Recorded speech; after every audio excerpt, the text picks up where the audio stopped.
Buenas noches a todos, bienvenidos a la Casa de América en este acto de presentación de un libro que sin duda va a hacer historia y que es un libro de historia, pero que es, como se dice, y creo que en este caso está justificado, un enorme esfuerzo editorial. Los mayas, voces de piedra. Se trata de una iniciativa de tres editoriales, Turner, Ambar Diseño y la Universidad Nacional Autónoma de México, que han captado a los mejores especialistas sobre el mundo maya, tanto de acá como de allá, para producir un libro que ustedes lo verán, resulta excelente tanto por su contenido como por su presentación. Hasta ahora se habían hecho muchísimos estudios sobre los mayas, es por supuesto un tema que se ha trabajado mucho, pero quizás nunca se había presentado una edición tan completa, tan bonita, tan bien documentada y tan actualizada de en qué fase estamos de la investigación histórica, artística, social, política, económica sobre esta gran civilización que todavía esconde muchos misterios. Yo sin más querría solamente presentar a las personas que están aquí en la mesa y que van a hablar de esta edición y de su contenido. Son Alejandra Martínez de Velasco, profesora de la Universidad Nacional Autónoma de México, UNAM, y coeditora del libro. Alfonso Lacadena García Gallo, profesor de la Universidad Complutense de Madrid. Ana García Barrios, profesora de la Universidad Rey Juan Carlos I. Asier Rodríguez Manjabacas, profesor de la Universidad de Sevilla, y Rogelio Valencia, investigador de la Universidad Veracruzana de Jalapa, México. Sin más, les dejo con ellos y les deseo a todos una velada interesante y agradable. Gracias. Ya voy a pasar el micrófono a otra persona más. Ya cubrió todo lo que iba a decir sobre el libro. Bueno, yo primero que nada voy a darles ubicarlos un poco sobre la cultura maya, darles aspectos generales para que aquellos que no saben nada de los mayas, en fin, irlos adentrando un poquito en el tema. ¿Cómo le hacemos con esto? ¿Se va? Muchas gracias. Bueno, los mayas es una civilización, una de las civilizaciones más longevas de Mesoamérica. Mesoamérica, para quienes no conozcan, no sepan, es un área cultural donde se han desarrollado diversas culturas. Y bueno, esta civilización, las culturas que las podemos ver aquí en la pantalla, los huastecos, totonacos, centro de México, olmeca, mixteca, mezcala, zapoteco y por supuesto mayas. Y todos estos grupos culturales de alguna manera tienen una relación y por eso se han, digamos, englobado en un área cultural. Bueno, el territorio o el área donde se desarrolla la cultura maya es en México, en los estados de Yucatán, Campeche, Quintana Roo, Chiapas y Tabasco, y Belice, Guatemala, Honduras y una parte también de El Salvador. En un territorio que tiene cerca de 325,000 kilómetros cuadrados y bueno, con una organización social, política, religiosa compleja, basada en un gobernante supremo y sagrado llamado el Ajau. También, por supuesto, con miembros de la corte que participan en la vida política y ritual. Aquí podemos ver una bellísima imagen de… Ay. Bueno, un ciclo, discúlpenme, estoy apriete y voy a acabar más rápido. Un ciclo de la vida que no termina con la muerte. Esto es, en esta división tripartita del cosmos, los antiguos mayas pensaban que después de morir hacían un recorrido por el inframundo y es un recorrido donde tenían que pasar por una serie de pruebas y de la misma manera que el sol cada día moría, hacía este recorrido y volvía a nacer para terminar en el renacimiento. Bueno, un panteón complejo, un sistema ritual complejo y bueno, una de las motivaciones que nos llevó a hacer este libro es que siguen habiendo falsas creencias sobre los antiguos mayas. Hasta la fecha, inclusive publicaciones actuales siguen manejando estas falsas creencias y nosotros nos dimos a la tarea de esclarecerlas. Hay mitos, bueno, los mitos y las realidades, les voy a hablar de los más típicos. El típico que cuando alguien sabe que estudias a los mayas se acercan y te dicen, esto es de esta manera. Bueno, ¿fueron los mayas una única cultura, uniforme, unificada en el tiempo y el espacio? Pues en realidad no. En realidad eso no es verdad. O sea, los mayas no se conocían a ellos mismos por el nombre mayas. Esto surge con los lingüistas que encuentran que hay 31 lenguas diferentes en el área, 31 lenguas inclusive, como podemos ver aquí en la pantalla, todas que surgen efectivamente de una misma rama, y estas 31 lenguas que están emparentadas, pero que son inteligibles entre sí.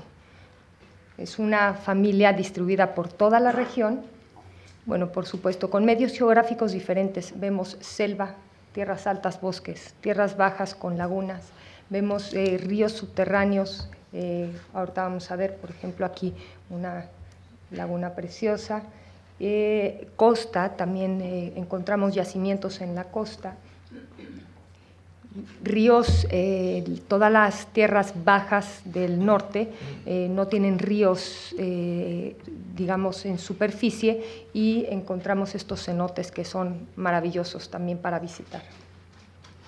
Bueno, y esta diversidad en el medio geográfico y lingüístico también generó grandes variaciones en lo cultural. No es lo mismo lo que produce los grupos del norte de Yucatán de lo que producen los grupos en el Petén, y bueno, hay diferencias regionales en el arte, hay diferencias regionales en los textos. Bueno, y para mí esto es muy importante.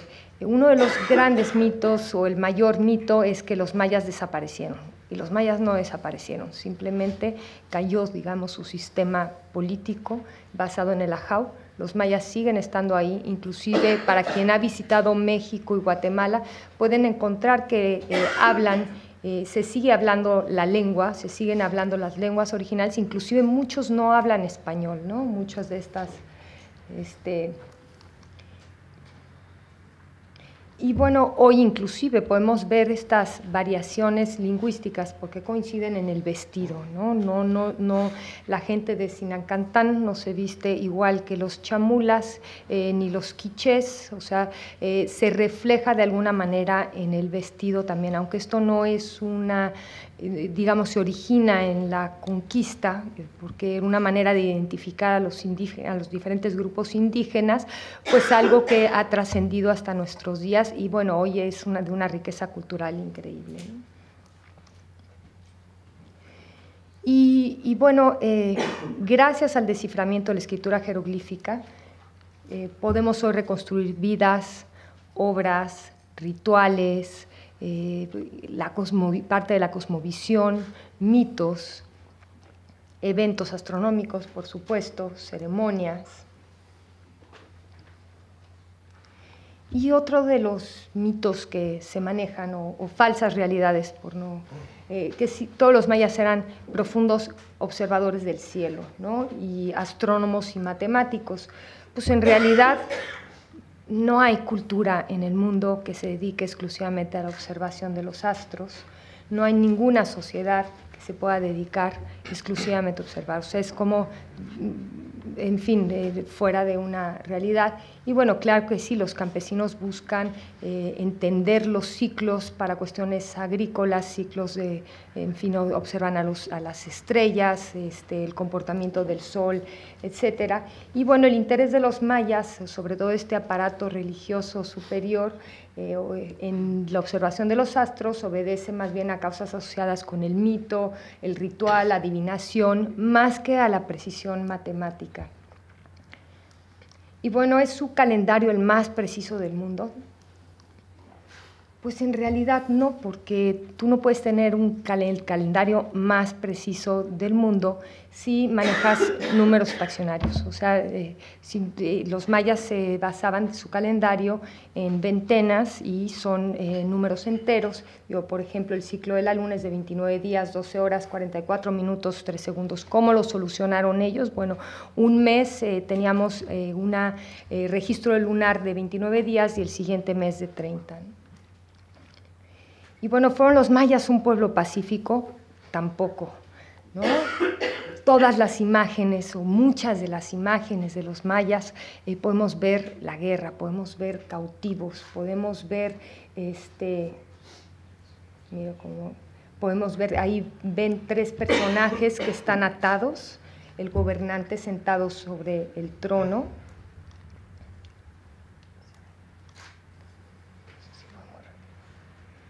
Y bueno, también practicaron el sacrificio humano. Bueno, ¿y qué aporta este libro de los mayas Voces de Piedra?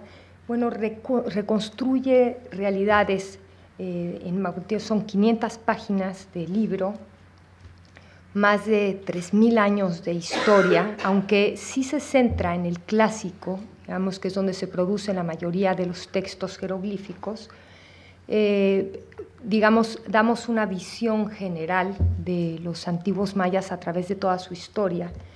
Y bueno, como este libro en particular se ha basado en los textos jeroglíficos que se pueden leer, o digamos que se empieza realmente a tomar en cuenta hace un poco más de 20 años, y se han podido reconstruir. No voy a hacer aquí no me voy a meter mucho porque el doctor Alfonso Lacadena va a hablar de este tema, pero en fin, aquí podemos reconstruir, como les había comentado, vidas, rituales, ceremonias, eventos astronómicos, ¿no? Y conocer el paisaje político también. El libro tiene más de 300 imágenes de todos los rincones del territorio maya. Hay más de 30 especialistas involucrados. Es un libro en el que han participado diversas disciplinas: arqueólogos, arqueoastrónomos, epigrafistas, creo que arqueólogos ya dije, ¿verdad? Historiadores. Bueno, y está estructurado de manera temática, esto es que si hay algún interesado en la arquitectura puede leer exclusivamente arquitectura o el paisaje político o cualquier tema que quisieran abordar, ¿no? Pero también yo creo que lo interesante es que toda la información que presentamos aquí está digerida, es una información que hemos buscado que sea accesible para gente interesada en la cultura maya, sin tener como un conocimiento profundo, ¿no? Y también, bueno, yo creo que vale la pena también decir que aparte también es una referencia académica. Bueno, como les había comentado, aparte hemos utilizado diferentes recursos para que sea accesible al público: cronogramas, mapas, esquemas, etcétera. Y bueno, ¿y por qué insisto que es una cultura que nunca desapareció? También creo que es importante que les comente que todos los académicos decidimos donar a los mayas actuales, a las comunidades indígenas de los Altos de Chiapas, los recursos que se generen en este libro.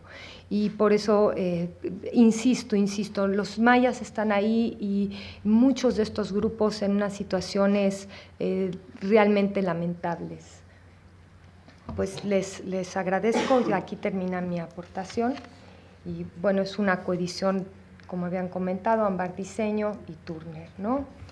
Y me quisiera presentar ahora al doctor Alfonso Lacadena García Gallo. El doctor se licenció en la Facultad de Geografía e Historia de la Universidad Complutense de Madrid en 1990, en la especialidad de Antropología de América. En esa misma universidad obtuvo su doctorado en Historia en 1995 y obtuvo el premio extraordinario.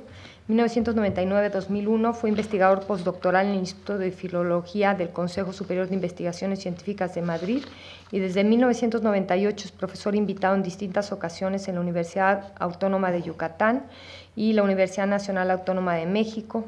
Ha impartido numerosos cursos y seminarios en universidades de Estados Unidos y Europa, México, muchos.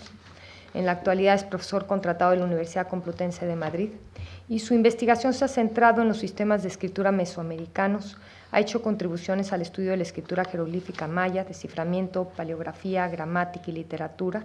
Como investigador de campo ha estudiado y documentado inscripciones mayas clásicas de Oxquintoc, Icbalam, Riobec en México, Machaquilá, La Blanca Chilongche y Naxtún en Guatemala, y ha hecho trabajos de campo lingüístico con los mayas chortí de Guatemala y ha trabajado sobre la escritura olmeca y ismeña y en el desciframiento y sistematización de la escritura jeroglífica azteca. En 2011 fue galardonado con el premio Tatena Proskura-Ekov, que es del Museo Peabody de la Universidad de Harvard, por sus contribuciones al desciframiento de la escritura maya y azteca. Alfonso, te cedo. Acaba de decir mi edad. O sea, pues llevo un tiempo en esto y una de las cosas con las que quiero empezar, porque hemos hablado mucho de mayas cuando el 2012, ¿verdad? O sea, había como una saturación en programas que si se iba a acabar el mundo, era otro de los mitos pues, que se podían haber comentado. Los mayas anunciaron que se iba a acabar el mundo en esa fecha, pues evidentemente no. Únicamente, bueno, pues hubo toda una repercusión mediática por el morbo este que nos gusta, estas películas de catástrofes. Y bueno, quiero resaltar algunas de las cosas que han sido comentadas ya en cuanto a la importancia del libro. Es cierto que es un libro que es de alta divulgación, en realidad es alta divulgación, y responde eso a la necesidad de contar lo que sabemos o lo que queremos saber. Responde también a la necesidad de explicar pues, que en los últimos años, en las últimas décadas, han ocurrido cosas en nuestro campo. Como ha mencionado ya Alejandra Martínez, se produjo el desciframiento de la escritura jeroglífica maya y esto pues, nos dio un atracón de información. De pronto, una cultura que durante mucho tiempo había sido explicada, interpretada únicamente con restos materiales, qué difícil es a veces interpretar piedras, interpretar ruinas, restos fragmentados, incompletos, y de pronto se descifra la escritura, porque había una escritura. Para empezar hubo que ver que era una escritura de verdad. En América todavía hay otros mitos de que se utilizan pictografías, que no son escrituras, digamos, serias como las del Viejo Mundo, y en realidad la primera sorpresa fue que es una escritura jeroglífica de tipo logosilábico, ahora enseguida lo veremos, como las que se habían desarrollado en el Viejo Mundo. Y que esa escritura recogía unos textos, un registro lingüístico, y se referían pues, al mundo de los mayas, a lo que los mayas habían estado contando de sí mismos. Hablo de atracón de información porque ha habido en los últimos 20 o 30 años un permanente vuelco en nuestro campo disciplinario, en el sentido de lo que se pensaba antes, y por eso estos mitos a los que ha hecho referencia Alejandra Martínez, ¿eran pacíficos? Pues no. ¿Eran astrónomos y sacerdotes? Pues no. Cuando hay una imagen y no sabemos de quién es, pues ya podemos especular, ¿no? Es un sacerdote, no es un dios, y esto estaba ocurriendo en lo que era eso, el área maya. Los vestigios materiales, o ver eso pues en muchos en monumentos, el preguntarnos quiénes son esos que están representados con esos enigmáticos dibujos, es una escritura de tipo icónico, igual que la escritura jeroglífica egipcia. ¿Esta gente quién es? Y se había hablado eso pues de sacerdotes, no, son representaciones de dioses. A nadie se le ocurrió pensar pues, que a lo mejor eran gobernantes. Se tardó mucho en aceptar que en los textos jeroglíficos mayas había historia y que en realidad se referían pues, a la gente relevante del momento desde el punto de vista político, social, por supuesto o sea, también religioso, pero estaba sobre todo centrado en lo que era una élite política. atracón de datos, atracón de información, de pronto fechas, de pronto nombres, de pronto topónimos, la sorpresa de que nombres de lugares que encontrábamos en las inscripciones seguían en la actualidad. Bueno, y el hecho de ver que teníamos también nosotros que reposar esa información. Entonces, en este sentido, el libro que está presentándose hoy es una obra de maduración, y es una maduración nuestra también. Hay otras obras pues, que se han ido publicando que todavía no presentaban de forma balanceada lo que era la información arqueológica con la información escrita, epigráfica, y yo creo que este libro, en el que hay muchos textos que se refieren al contenido de las inscripciones, al uso de los textos escritos para interpretar el registro material o las imágenes, pues es una obra bienvenida.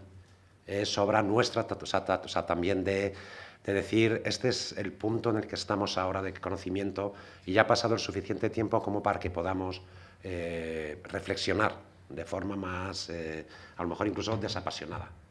Yo suelo contar a mis estudiantes, hay algunos aquí, bien, que llevo aproximadamente 25 años en esto y que todavía no me he aburrido.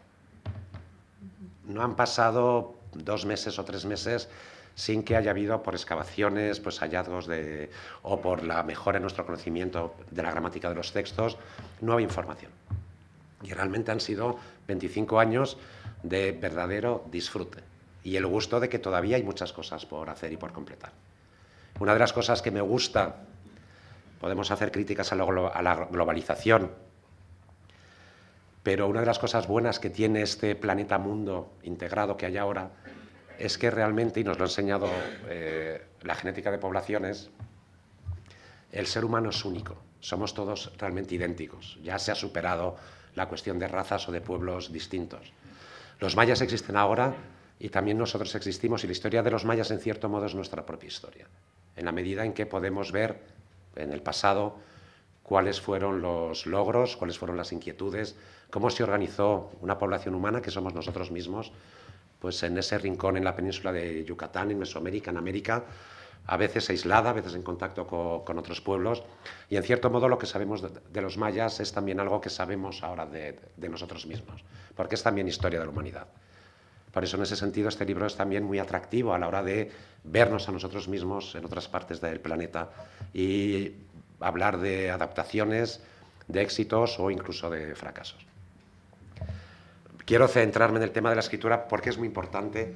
Estos textos, o los códices jeroglíficos, esta es una página del Códice de Madrid que está en el Museo de América, apenas a 3 kilómetros de aquí, y esa pregunta de qué hablan estos textos o cómo especulación antes de poder leerlos, y afortunadamente la llegada feliz de 2 investigadores fundamentalmente, que fueron Yuri Norosov, un investigador ruso en los años 50, que fue realmente el que dio con la clave del desciframiento de la escritura jeroglífica maya, que al principio no se le hizo mucho caso, es una historia fascinante de Guerra Fría, como era un investigador entonces, más que ruso era soviético, pues a veces los investigadores occidentales no le hicieron caso, se tardó en escucharle, luego él también pues entró en una deriva pues que no era el camino así correcto, pero su aportación, su ruptura del código, eso hablamos de romper el código del desciframiento, él fue el que lo empezó, y luego un trabajo que han seguido otros investigadores, pero sí me gustaría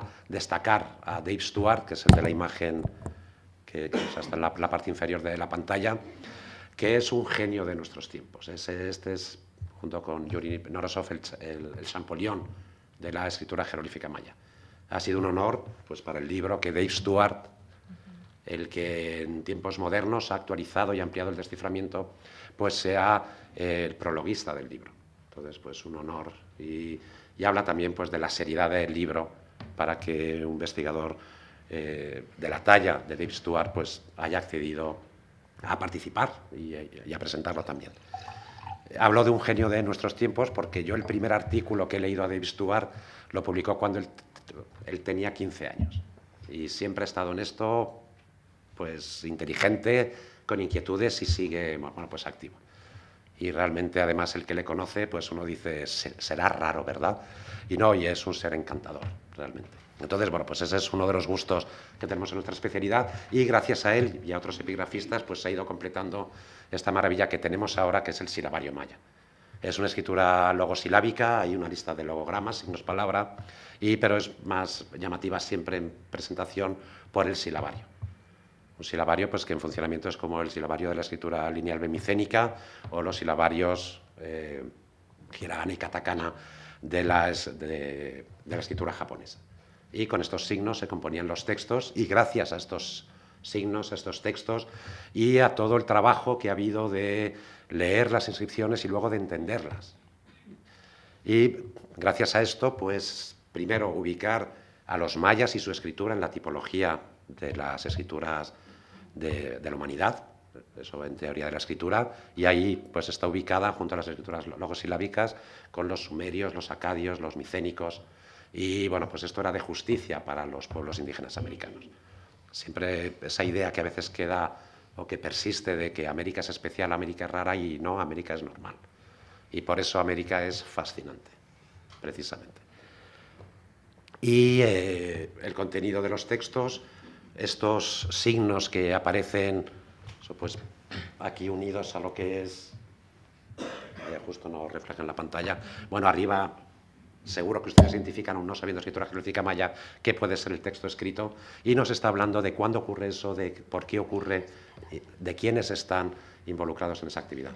Hablamos mucho de historia política, y a lo mejor pues eso, el destacar el tema del conflicto de la guerra, pero es que costó muchos años convencer a la gente de que había guerra en el área maya. Había una idea muy, a lo mejor pues incluso hasta New Age, proto-New Age, de estos mayas astrónomos contemplando la naturaleza, contemplando los astros, en ciudades que no eran ciudades, centros ceremoniales, y no, pues el maya habita en ciudades, son centros urbanos, y además los mayas pues se comportan como cualquier otra población humana, con conflictos, con intereses, muchas veces económicos, con una ideología detrás.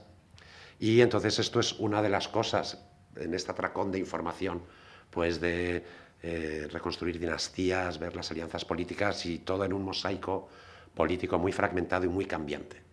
Tenemos, eso, el libro se centra mucho en el periodo clásico, son 600 años de juego de tronos realmente, de reinos que absorben otros reinos, que se expanden, que se retraen, dinastías que ascienden y caen en desgracia, y es realmente fascinante. Vamos componiendo pues el complejo mosaico, así con las piezas y los textos que van apareciendo, y así conociendo lo que es la historia maya. Podemos ahora hacer maravillas como esta, algo que era impensable hace pues apenas 20 años, no podíamos leer así un texto maya. Solo por hacernos una idea de cómo suena lo que es una inscripción maya, hablando en maya de Ushwinakhi, Wasakahau, Oslahun Kaseu, Ukhab, Yuhti, Bulukaban, Lahun Suts, Huwi Utoku Pakal Nun Holchak, Nachbahu Chichel, Huitzil, Uhol, Uslahun Suk, Putulnal, Ukabaj, Baklak Chankawil, Kuhul Mutulahau, Bajkab. Y un texto habla sobre una parte de una campaña militar, está en una escala jeroglífica en la ciudad de Dos Pilas, en Guatemala, y dice el texto: 23 días antes de Ochoajao 13 Caseu, el séptimo año, entonces ocurrió que en 11 Caban 10 Suts, estos son fechas mayas, que gracias al desciframiento sabemos que exactamente es el 3 de mayo del 679 después de Cristo. Podemos hacer así historia maya. En esa fecha se abatió el pedernal, el escudo de Nun Holchak. Este es el rey de Tikal entonces. La sangre de los habitantes de Uslahuntsuk Mutul se convirtió en mar. Sus cráneos se apilaron como montañas. Lo ha hecho Bajlak Chankawil, rey sagrado de Mutul, príncipe de la tierra. Poder hacer historia sí, o poder acceder a otro tipo de textos es historia, pero es también ideología, fragmentos de mitos que podemos reconstruir, el poner nombres a los dioses. Mis compañeros de mesa van a hablar a continuación sobre estas cuestiones. Es también lo que ha sido el hallazgo, junto con la sorpresa, para empezar, de que, por ejemplo, hay 5 lenguas mayas en los textos jeroglíficos, antepasadas de lenguas actuales que aún se hablan. Entonces, en este sentido, eso, insisto, es su historia pero es también nuestra historia. Y toda esta riqueza, los mayas son variados, como antes ha explicado Alejandra Martínez, muy unificados por la ideología, la religión y las creencias y la escritura jeroglífica, pero enormemente variados incluso en el periodo clásico. 5 lenguas. Antes no sabíamos cómo leer y ahora tenemos que aprender lo que son estas 5 lenguas que tienen más de 1000 años. Y ya para acabar y para no extenderme más, que creo que me estoy extendiendo, el terminar, pues hay unos contenidos en los textos, hay unas lenguas reflejadas en los textos, y una de las últimas sorpresas en apenas estos últimos años, yo creo que aún se me pone el pelo de punta, o sea, cuando recuerdo el momento en el que nos empezamos a dar cuenta de esto, y costó mucho y hubo que ir otra vez al campo, eso pues a aprender las lenguas actuales para hacer eso en lingüística comparada, ir a las fuentes coloniales para entender unas formas de lenguas pues que existían hace 1000 años, hace 1500 años. Una vez que aprendimos la gramática de esas lenguas y ya sabíamos bien pues, cómo se hace una voz pasiva, cuál es la sintaxis, es cuando empezamos a darnos cuenta de que había textos que eran raros. Diciendo, si la sintaxis va así, el verbo en posición inicial, ¿por qué está alterado? ¿Por qué se cambia ahora la sintaxis? ¿O por qué está contándose esto de esta manera? Y fue de pronto cuando vimos que es que no solo eran unos textos escritos que contaban una información, que había recursos retóricos, figuras literarias, y de pronto era también ver una tradición literaria nueva, que hacía siglos que no se había apreciado. Y este es el campo del que estamos ahora fundamentalmente en epigrafía maya, y quiero acabar no con estas escenas de sacrificios o de guerras, sino con esta imagen de una corte maya, de gente sofisticada, con ramilletes de flores los cortesanos, con enanos que están sujetando espejos para que el ajao, el rey, se mire en ellos. Está ajao, así con pancita, indolente, que está con el mosqueador, y que observamos pues, a la izquierda de la imagen que hay instrumentos musicales. La música, siempre asociada esta música a la poesía. En Mesoamérica, a diferencia a lo mejor de los reyes aquí en Castilla o de ciertos nobles en Castilla en la Edad Media, que alguno incluso, pues eso aparece en algún texto y dice, al preguntarle o al pedirle que firmara, dice, ¿pero qué creéis, que soy un clérigo? En cuanto es una escritura, una cultura muy centrada solo en lo que eran los centros de religiosos. En Mesoamérica, sin embargo, y en el área maya, la nobleza o la corte sí llevaba a gala el tema de la poesía, el tema de componer. Incluso hay obras que se nos conservan, en este caso fundamentalmente aztecas, de composiciones de nobles y de monarcas.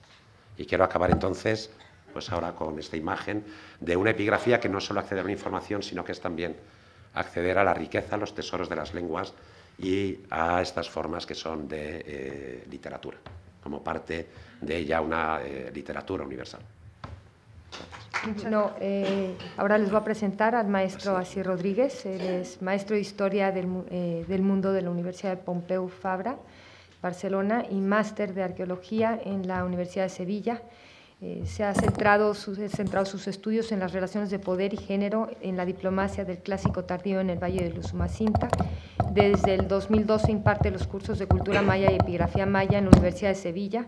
Es profesor de Historia y Historia del Arte y Patrimonio Cultural en el Instituto Provincial de Educación Permanente de Málaga.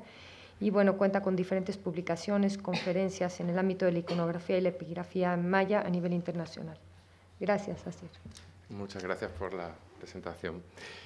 Bien, pues al hilo de lo que venía hablando Alfonso, de ese desciframiento de la escritura maya, eso, entre otras cosas, pues me ha permitido hacerme cargo de 2 capítulos del libro. Uno se llama El Señor Sagrado, los gobernantes, es decir, que analiza la figura del gobernante en sí desde los textos jeroglíficos. Y el segundo capítulo sería los miembros de la corte, es decir, ampliar un poco el espectro fuera de lo que es el gobernante y ver qué personas rodean al gobernante que podemos considerar quiénes son los miembros de esas cortes mayas clásicas.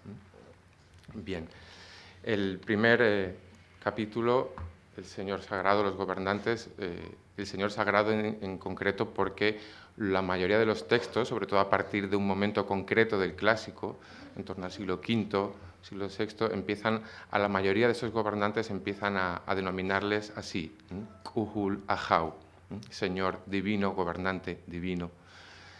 Kuh es la palabra para Dios, Kuhul es la adjetivación, algo así como divino, sagrado, y Ahau es esta palabra que significa Señor, gobernante. Así que los mayas en su lengua clásica llamaban a sus gobernantes los señores divinos. Seguramente para diferenciarlos de otros señores que no consideraban tan divinos, ¿no? Un tema bastante interesante. En principio hay una serie de temas que se han tratado en este capítulo, el sistema político del clásico, analizar un poco en el ámbito mesoamericano, de esas culturas que Alejandra nos mostraba en el mapa al principio, un poco para ver que forma parte del sistema político maya, pues forma parte de esa tradición política mesoamericana, dinástica, gran parte de las tradiciones mesoamericanas son dinásticas, y verlo un poco en un contexto fuera del clásico y también, ya digo, fuera del área maya. Para ello, pues analizamos los orígenes y nos tendríamos que salir para analizar los orígenes de este fenómeno, de esta realeza maya, habría que irse fuera del clásico. Es una idea que se ha mantenido durante mucho tiempo, hasta los años 80, 90, que prácticamente los reyes mayas los podíamos analizar, por supuesto, en textos y en iconografía, sobre todo en el clásico. Y esa es una idea que ya hemos desechado. Uno de los puntos buenos de este libro, de los que la verdad es que me siento bastante orgulloso, es que cómo hemos sido capaces de hacer una síntesis de divulgación, pero también incorporando todas las novedades, que como dice Alfonso son muchísimas, todos los años tenemos novedades y hay que ponerse al día.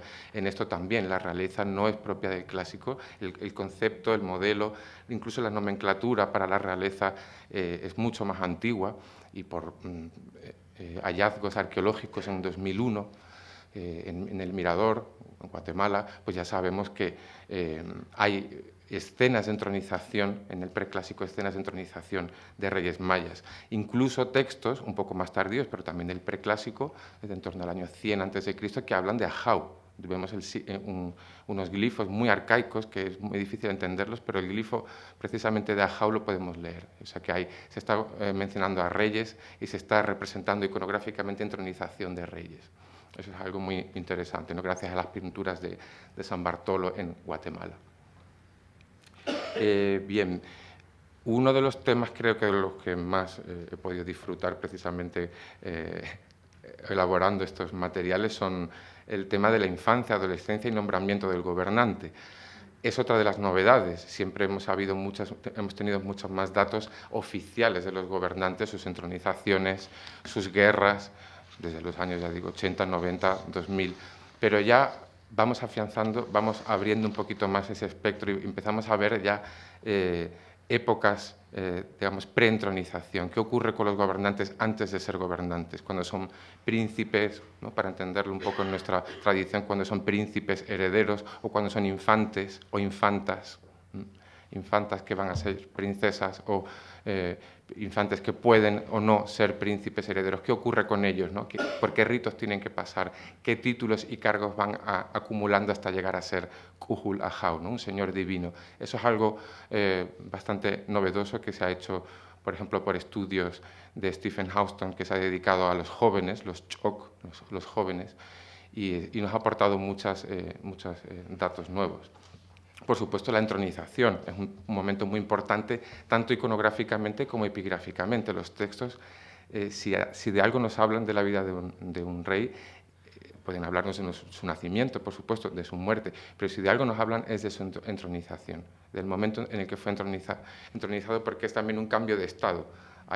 Cambia el nombre personal y cambia de alguna manera también parte de su esencia como persona. Y, por supuesto, se cuenta el tiempo que ha transcurrido desde la entronización hasta su muerte. Y eso, de alguna manera, le da poder, prestigio y estatus a ese gobernante desde el tiempo que ha transcurrido, desde su nacimiento, pero también desde su entronización. Por supuesto, pues analizamos aquí todas sus atribuciones religiosas, que son muchísimas. Es un máximo líder espiritual, el señor sagrado, pero también es un máximo líder militar. Conduce, aparentemente parece que conduce con parte de sus familiares y de los cortesanos más íntimos, pues parece que conduce las huestes o conduce estos ejércitos clásicos. Y también funciones administrativas, lo vemos presidiendo la entrega de tributos. La entrega de tributos, que sería un poco el sistema de recaudación de estos estados tributarios mayas, parecido a otros estados mesoamericanos, y lo preside, con un escriba al lado que va tomando nota de los tributos que se van entregando. Analizamos aquí sus títulos, sus implicaciones, todos los títulos que puede. Su cargo es un Kujulajao, bien, pero además va acumulando una serie de títulos muy interesantes, a analizar su etimología, qué querrá decir que se le dé esos títulos, cuándo se le da, por qué. Hay títulos que son solo de unas regiones o de unas épocas, eso es algo interesante. Es importante también del aspecto ritual del gobernante pensar que desde la antropología también se le ve como un axis mundi, esta expresión latina, es decir, como un eje del mundo. Se presenta a la comunidad como un vertebrador un poco del cosmos, de los niveles, el cielo, la tierra, el inframundo, y hay gran parte de la iconografía con la que se visten los gobernantes en actos públicos, en las que se celebra, se refiere a esto precisamente, a actos, a decoraciones cosmogónicas, celestes, terrestres y ya telúricas o del inframundo.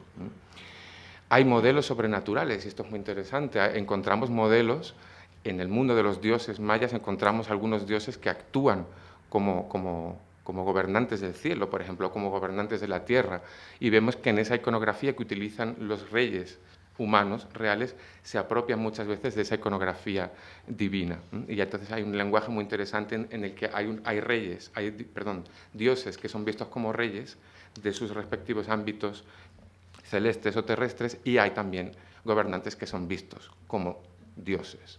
Y de hecho sabemos que hay bastantes rituales y bastantes ceremonias en las que los gobernantes personificaban literalmente a la divinidad, eran poseídos por esta divinidad, y lo refleja así tanto la iconografía como la epigrafía. Un fenómeno muy interesante, ¿no? El Ubahilan, es decir, es la imagen la viva imagen, en ese momento está siendo la imagen visible, la parte tangible del dios, en danzas, en banquetes, etc. Es un aspecto quizá como un aspecto chamánico, podemos decir, que tienen estos reyes, que por supuesto no son chamanes, son reyes, pero sí conservan una serie de elementos espirituales que deben ser muy antiguos, ¿no? Bien, analizamos también aquí la muerte del gobernante y su apoteosis, es decir, es un gobernante divino y se va a convertir, además, tras su muerte, en un ser divino, ¿no? Va a ocupar su lugar allí en el cielo. Es importante también tratar, por ejemplo, el tema de las mujeres que han participado en el gobierno por sí mismas. Sabemos que entre unas 5 o 6 mujeres han llegado a ser gobernantes por derecho propio. Otras han sido, por supuesto, consortes, reinas consortes, pero como reinas que en cuestiones de crisis dinásticas han heredado el trono, pues analizamos aquí también sus características.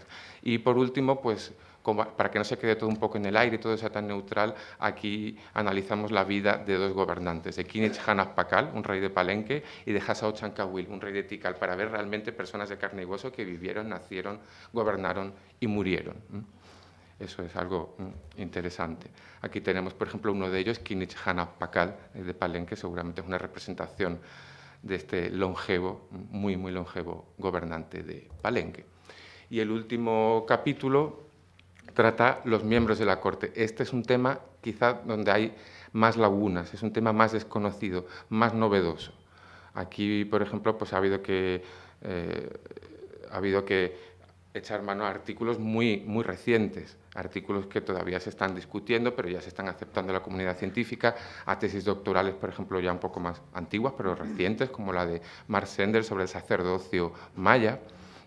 Otras cuestiones como Takeshi Inomata, que también participa en el libro, analizando las cortes de una perspectiva más arqueológica, es decir, las cortes como lugares de producción, las cortes como lugar de hábitat, las cortes como lugar de representación, todo eso son cuestiones muy modernas, ¿no? Cuestiones teatrales de la corte, Y aquí analizamos sobre todo qué personas, aparte del gobernante, bien, pero qué otras personas hay. En principio los textos jeroglíficos nos hablan muchísimo hasta la saciedad del gobernante, pero ya queremos saber más.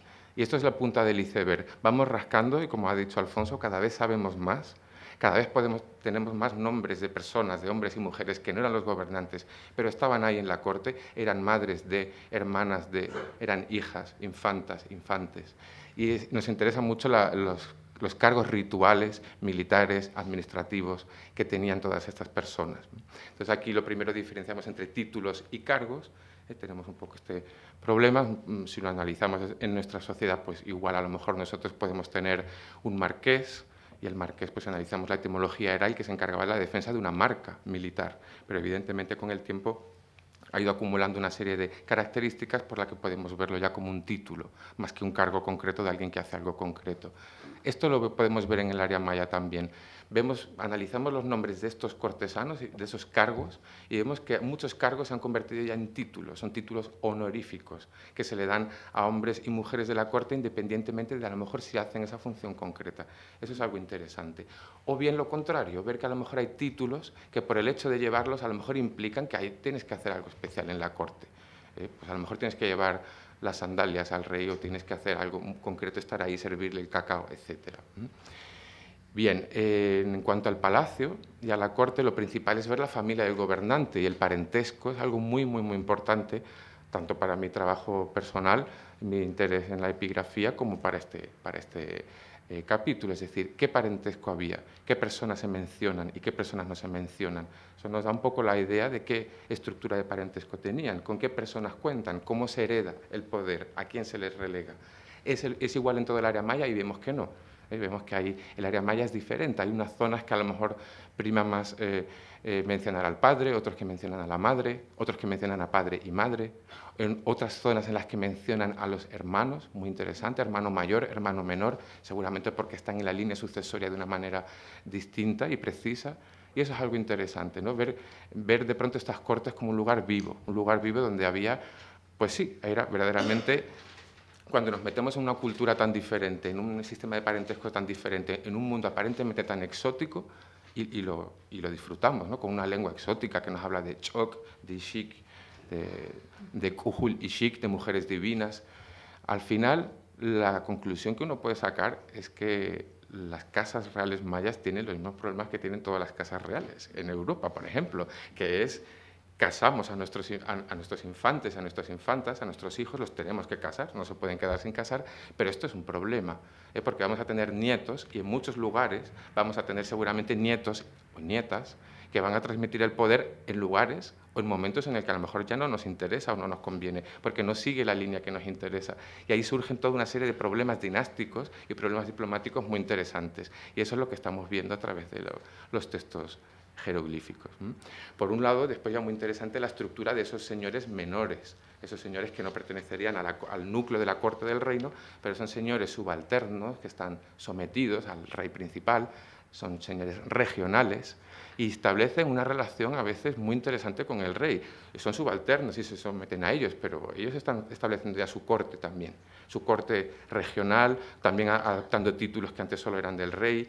Y empezamos a hablar vemos una atomización de poder y una atomización de títulos muy interesante. Se empieza a disgregar. Si hay tanto ajau, entonces ya ser ajau no es tan importante. Y empezamos a ver ya pequeñas cortes, tanto en iconografía como en epigrafía, pequeñas cortes subalternas muy interesantes, que quizá están ayudando al poder, sí, pero quizá lo están desestabilizando también.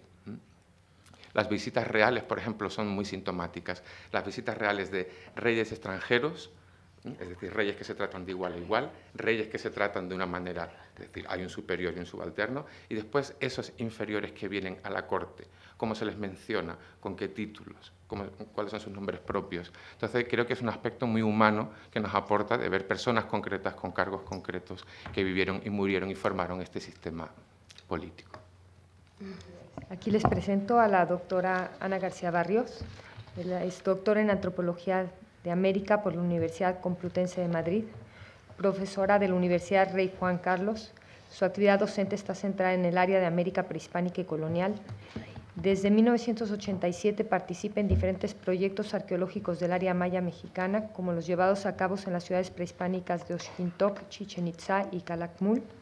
Su área de especialización es la iconografía y religión maya y es autora de múltiples artículos y capítulos de libros en publicaciones españolas, mexicanas y de otros países, además de tener 2 libros publicados y 2 en prensa, y ha participado en diversos congresos científicos de España y del extranjero. Te cedo la palabra. Sí. Buenas tardes.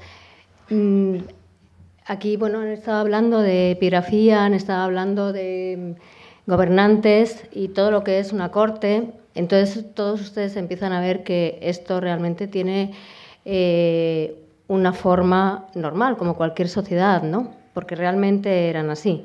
Pueden parecer que no, pero realmente eran así. Nuestro panteón, de lo que yo voy a hablar, el panteón de reyes, ese número todavía incierto de reyes que tenían en el periodo clásico. El periodo clásico va del 250 aproximadamente al 900. Y luego hay otro periodo posterior que es el posclásico. Entonces, bueno, nosotros conocemos muchos dioses y esos dioses, o lo que llamamos dioses, que en definitiva les deberíamos llamar Kuj, que es como los mencionaban ellos. Ese panteón amplio de dioses todavía no está totalmente cerrado cuántos serán, y sobre todo porque varían en el tiempo y varían con el tiempo, ¿no? Aquí, en la primera imagen, que los de atrás del todo están allí, muy atrás y no ven prácticamente nada, algunos de ellos son mis alumnos, pues tenemos el signo de Kuj, que es el signo con el que se identifica a una serie de figuras. Y esta serie de figuras son lo que nosotros definimos como dioses. Hay otros signos que definen o caracterizan a otra serie de personajes que son seres sobrenaturales o incluso seres mitológicos, como pueden ser aves o otro tipo de animales, o un conejito que veremos por ahí, tipos como las fábulas nuestras, ¿no? Alfonso La Cadena ya ha puesto antes una imagen del Códice de Madrid. Yo también quería hacer referencia y empezar con el Códice de Madrid porque fue precisamente con los códices, estos libros del siglo XV, que cuando llegan allí los españoles, en este caso fue Cortés quien envió este libro a España, ¿no? Y lo mandó además pensando que eran 2 libros, luego se vio que era uno solo.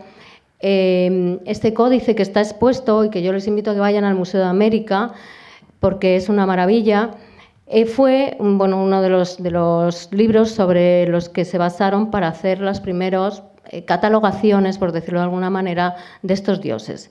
Y entonces fueron clasificándolos por letras, A, B, C, y entonces muchos de ellos que todavía no se pueden leer los nombres, los seguimos llamando con el nombre de esa letra, que dieron a principios del siglo XX, ¿no?, los investigadores. Las imágenes que tenemos de los dioses en el periodo clásico están principalmente, como no tenemos papel, porque el papel, que sí que lo habría, por supuesto, como se ha perdido, y se ha perdido porque es material perecedero, los conservamos en vasijas. Afortunadamente tenemos una serie de vasijas que cuentan también una serie de mitos. Y dentro de estos mitos hay participación de dioses y sabemos la participación y cómo actúan algunos de ellos. Yo no voy a entrar en profundidad en estos mitos que son complicadísimos y que solamente contar uno me llevaría aproximadamente 1 hora, pero podemos ir señalando algunas características, ¿no? Entonces, por ejemplo, aquí tenemos, este sería un personaje. ¿Cómo identificamos a los dioses, no? Yo, en este capítulo que se llama Dioses del cielo y dioses de la tierra, y parece como que está dividido, ¿no?, que hay dioses celestes y dioses de la tierra. Pero en realidad yo lo que pretendía era jugar precisamente con esta oposición cuando no hay tal oposición. Todos los dioses son dioses celestes, participan también en el ámbito de la tierra y del inframundo, ¿no? Aquí tenemos a un dios que está, yo no sé si se ve allí, no se ve, pero tú lo puedes señalar con la flechita, que está pescando. Es un dios que está pescando, su cuerpo tiene marcas de agua, está asociado con el agua y tiene una orejera le tapa la oreja con una concha y es un dios que está relacionado, por supuesto, con el agua y con la lluvia, ¿no? Ya que tiene esas marcas de agua. Entonces, los dioses son muy variados y todos participan tanto de lo que es en el cielo, actúan en el cielo, como actúan en el inframundo, y participan muchos, interactúan, incluso entre ellos se fusionan, o sea, pueden estar dos dioses fusionados en uno. Ahora veremos más adelante, a lo mejor, algún ejemplo. Quiero decir, no es tan sencillo, luego además sus rostros son complejos de ver, pero cada uno de ellos se identifica perfectamente por sus atributos. En este caso, se podría ver pues, que lleva una diadema y una diadema de concha con un signo que, aunque ustedes no lo conozcan, es un signo que puede hacer alusión al cielo, porque es un dios, es el dios del rayo, es el dios de la lluvia, es el dios que se encarga de estos factores meteorológicos, ¿no?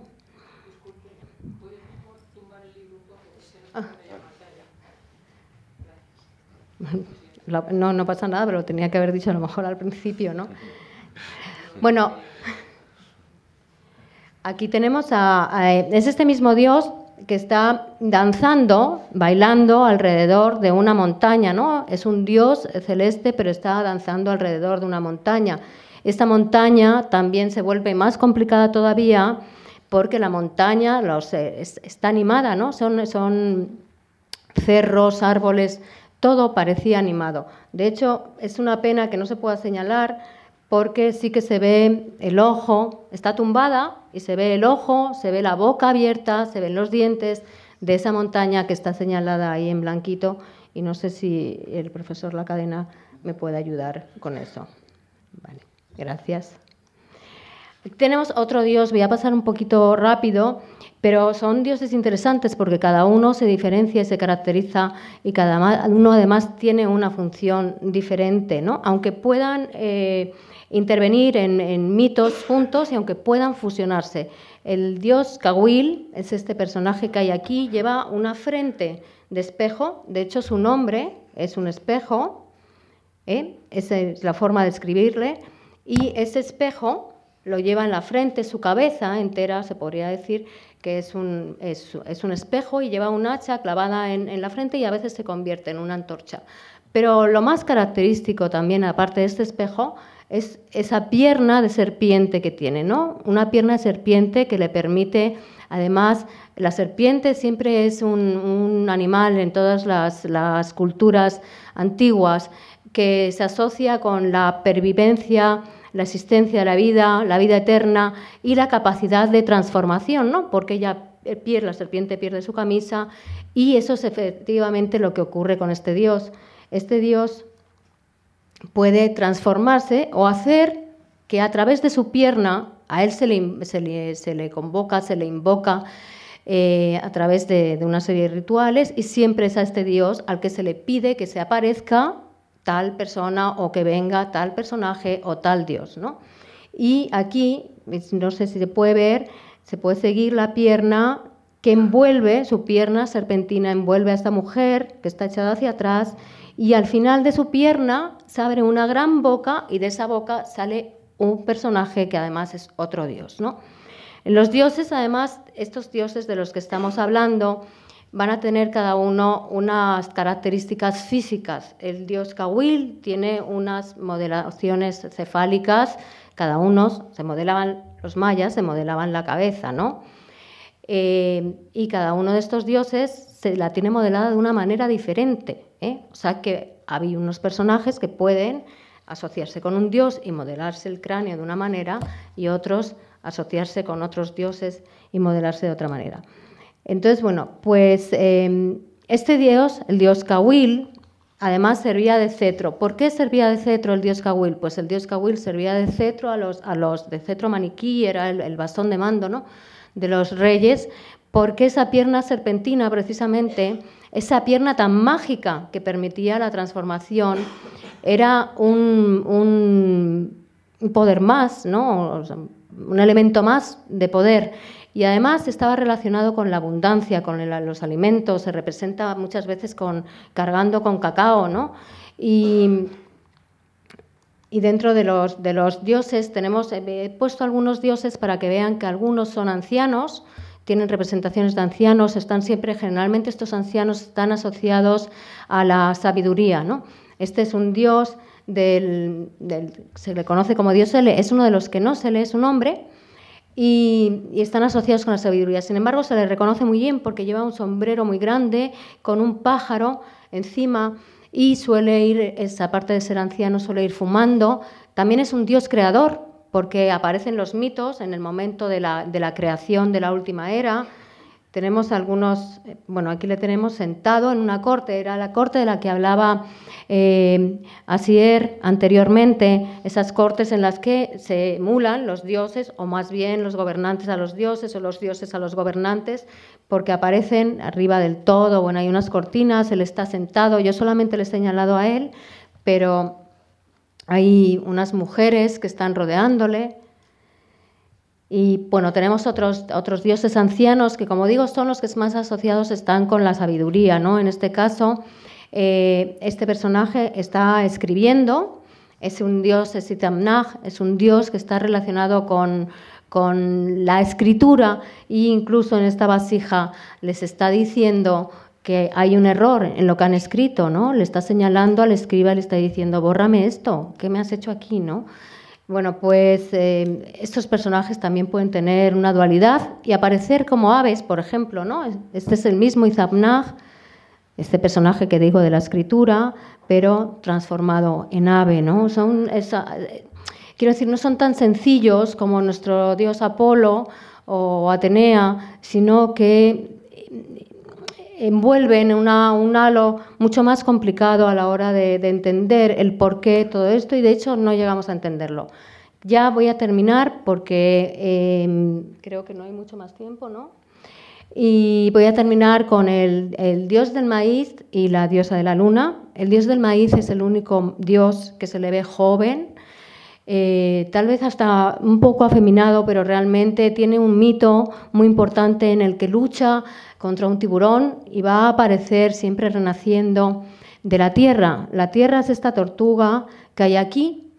Se ve una tortuga, está saliendo un caparazón, y es que los mayas representaban a la tierra con esta tortuga, ¿no?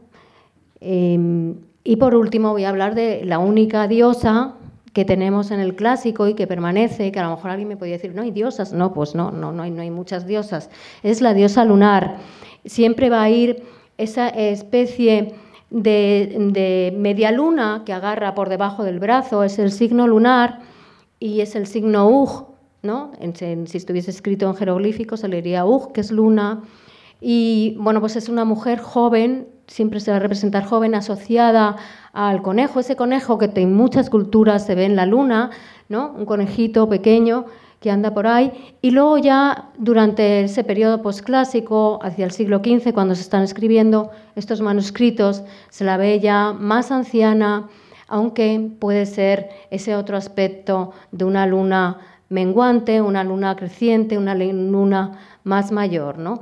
Bueno, yo con esto termino. Mi capítulo ha sido dedicado a los dioses y, como he dicho antes, se llama dioses del cielo y dioses de la tierra, pero estos dioses no son dioses divididos. Lo que he querido es que ustedes entiendan que son dioses duales, complementarios y que son uno solo, en uno solo está el bien y está el mal. Tenían ese don, poder hacer el bien y el mal, no como aquí que tenemos solamente la parte benévola, ¿no? Muchas gracias.